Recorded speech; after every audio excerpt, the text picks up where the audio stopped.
खुशियों की तलाश कहाँ पूरी होती है। बिन्नी सीढ़ियाँ चढ़ते हुए ऊपर पहुंची और धीरे से दरवाजे को धक्का दिया। दरवाज़ा खुला हुआ था। अरे आओ, कब आई, पता ही नहीं चला, सरिता जी ने कहा।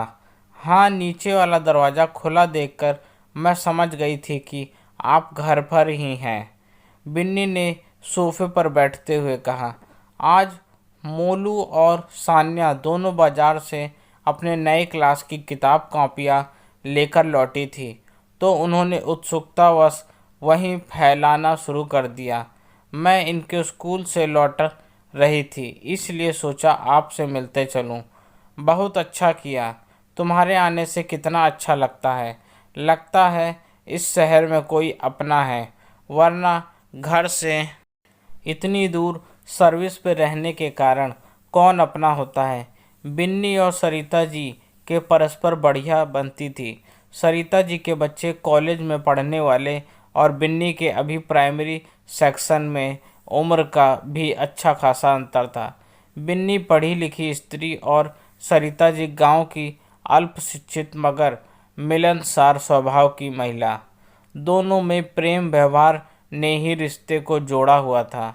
मगर एक बात सरिता जी बिन्नी से अक्सर हंसते हुए कहती, तुम्हारी तो सिर्फ बेटियां हैं, जिंदगी भर खटना, खुद के लिए खाना बनाना।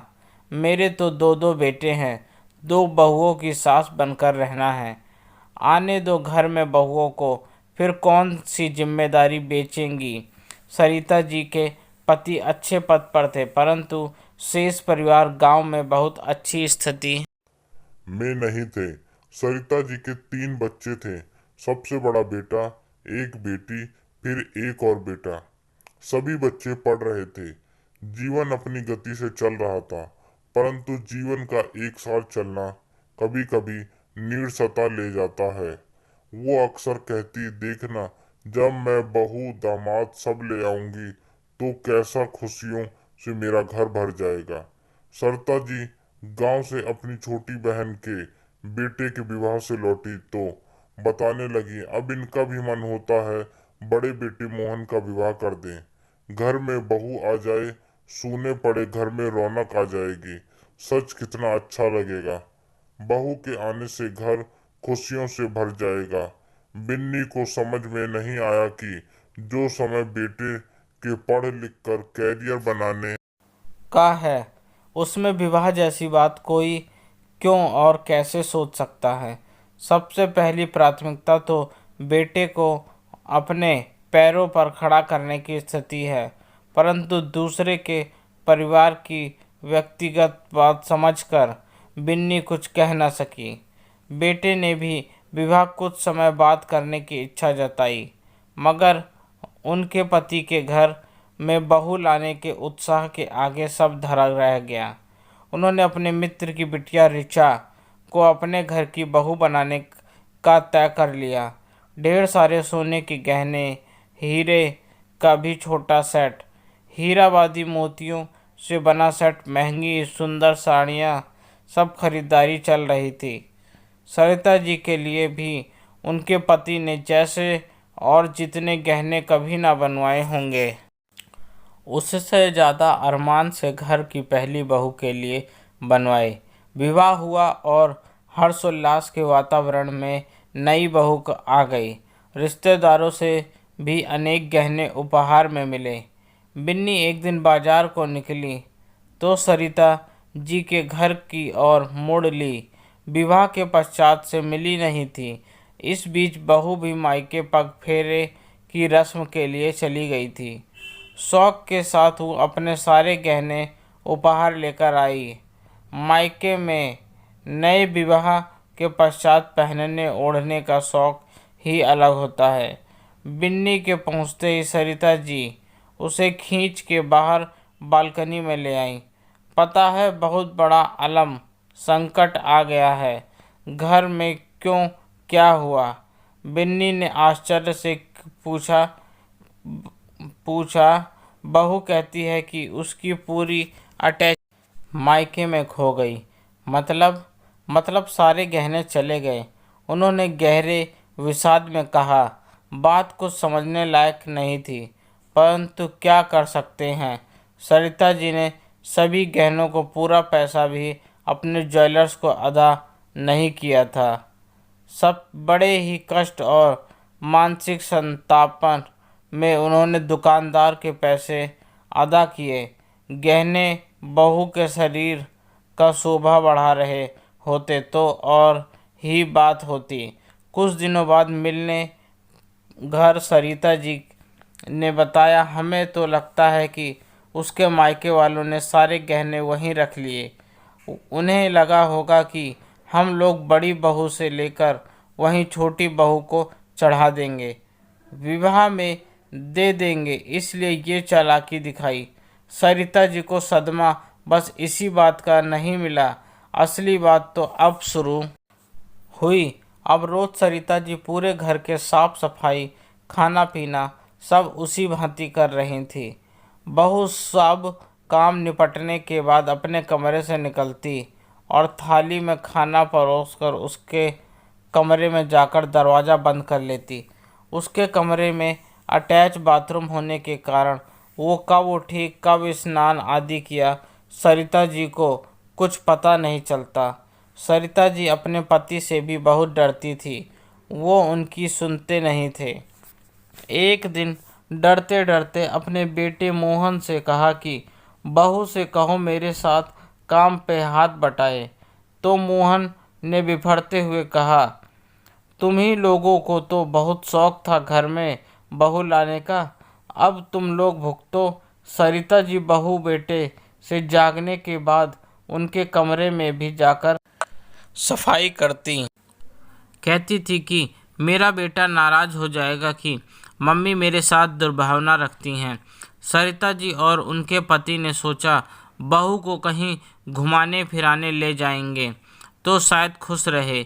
एक दिन बहू को पड़ोस वाले शहर में देवी मंदिर दर्शन कराने ले गई। रास्ता लंबा था, वो लोग सुबह सुबह ही निकल गए थे। सरिता जी घर लौटने पर सफ़र की थकान के बावजूद सबके लिए चाय बनाने लगी। तभी मोहन ने आकर चिल्लाते हुए कहा, क्या कह रही हो मम्मी, कितनी देर लगा रही हो हैं, देख नहीं रही हो ऋचा को कितना चक्कर आ रहा है। जल्दी से खाना बनाकर थाली परोसकर कमरे में पहुंचाओ। एक दिन सरिता जी बताने लगी, जानती हो दोपहर को बहू गैस पर टमाटरों को भूनकर चटनी बनाती है, तवा रख कर देसी घी डालकर हल्दी भूनकर रोटियों पर लगाती हैं, बड़ा प्याज छील कर थाली में रखती हैं, अकेले बैठकर खाना खाती हैं, पूरी चटनी अपनी थाली में रख लेती हैं, थोड़ा बहुत खाकर उसी थाली में हाथ धोकर रख देती हैं। बताओ कभी किसी और को नहीं चखती कि अपने लिए क्या बनाती हैं। इतनी सारी चटनी प्याज सब फेंक देती है। ये वो समय था जब प्याज और टमाटरों के दाम बहुत बढ़ गए थे। बात कहने सुनने में बहुत मामूली सी लग सकती है, मगर किफ़ायत और सूझबूझ से गृहस्थी चलाने वाली गृहिणी के लिए बहुत मायने रखती है। फिर मैं जो कुछ बनाती हूँ वो सबको खिलाती हूँ, तो अकेले के लिए क्यों करती हैं। यहाँ तक कि अपने पति को भी नहीं पूछती, जाने मैंने क्यों लड़के का विवाह कर दिया, अब इसकी नौकरी लगेगी। लोग कहते हैं कि बहू को नहीं भेजेंगे, मैं तो तुरंत भेज दूंगी।